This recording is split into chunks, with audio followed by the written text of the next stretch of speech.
ready. From the Diary of Kenny Clark, January 10th, 1939. Diary. I don't know what's happening right now, but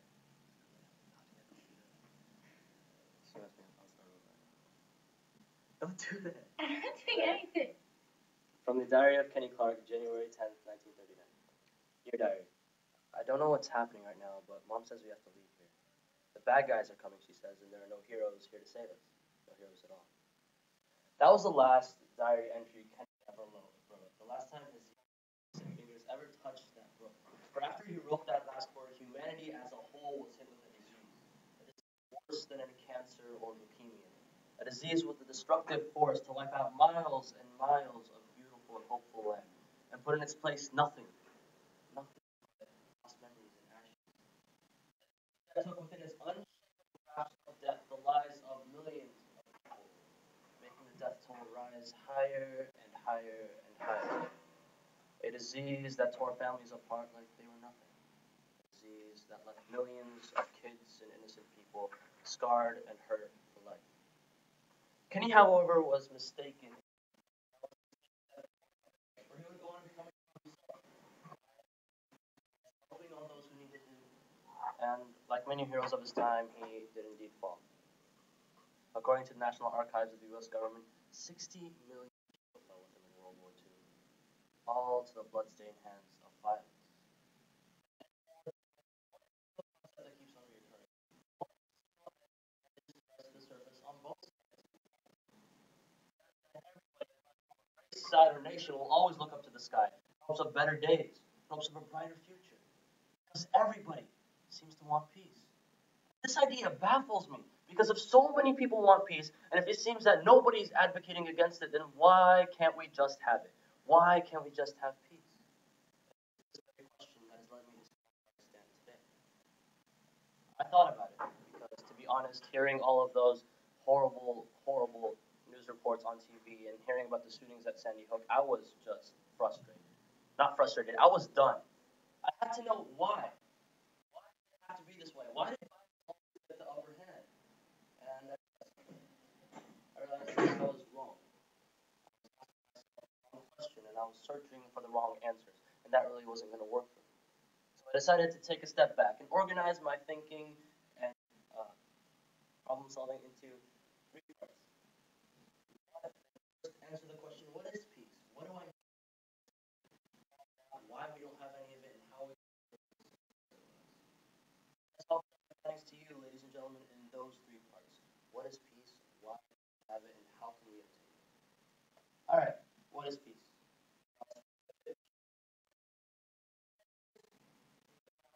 Peace is where all the bad guys have been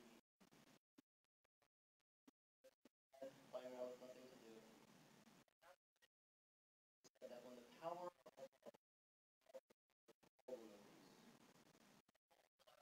that peace is where all swords have been sheathed while guns have been dropped. A realist may say that peace is where every single human being has the basic rights that we deserve as people. The wise have said that peace is not only where you forgive others for ways they have wronged you, but have the humility to ask others for forgiveness for ways you have wronged them. So many different theories. Which one of them is correct? Specific examples of peace. Fits all answer for you all today. Peace is where the scales are balanced. Now, what do I mean by that?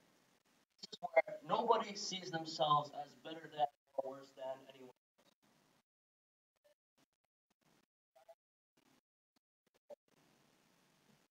This idea seems fine. It's basically saying that peace equals equality, and one's first reaction to this is no. They're two totally separate things, but if you think about it, this works in every single situation fathomable. Take dictators of the current day and time.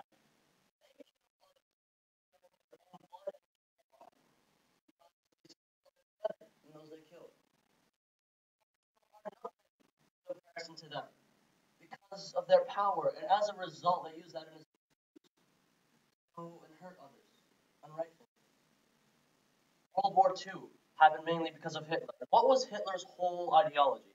That his race his ethnicity and his people was better.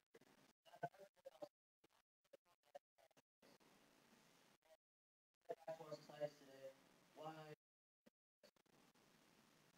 does the bully see themselves with their popularity or their wealth or their athleticism? And they use that as an excuse. But then here's where it gets interesting. On the flip side, you have people buying into this devilish game, and you have that kid at school going, what if he has the right to do that to me? What if that's just the way life is, and I should just take the beat? And they take it, and they take it again and again.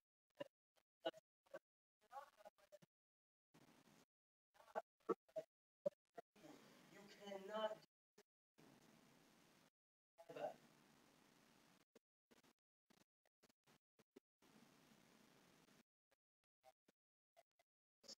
All the right reasons, and one side fighting just because they think they're peace in the world.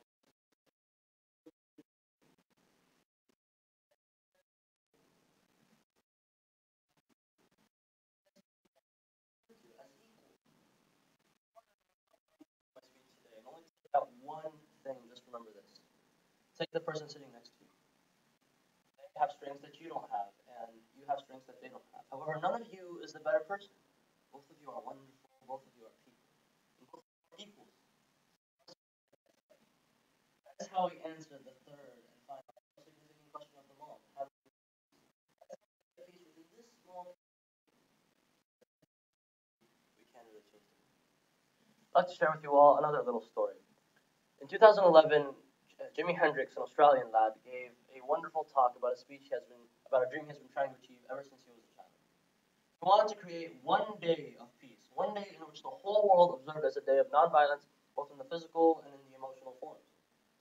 And through his passion and his love for people, he eventually convinced the people at the UN and at the NATO to adopt this idea. One day of peace. Now, 2008, in a land where the disease struck hard, in Afghanistan, and something amazing happened that year.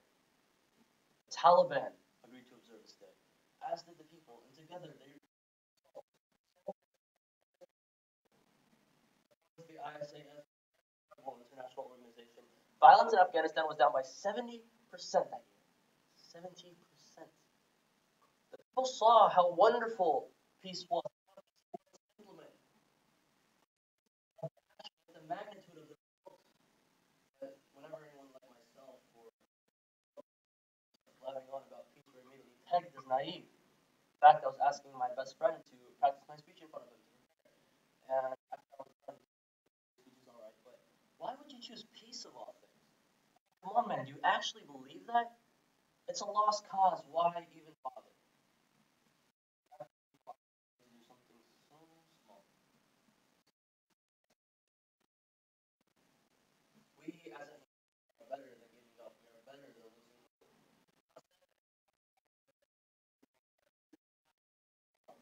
This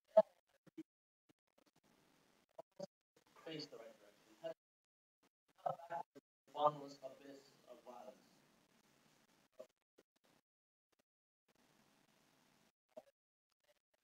Evil is nothing but the absence of good, and darkness is nothing but the absence of light. And they're all like little candles that provide that light. You know what it takes to light a candle? Just a small little spark. You have the power to light that spark. You're better than not lighting that spark.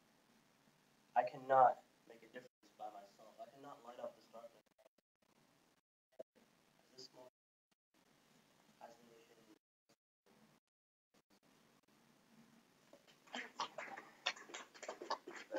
I'm going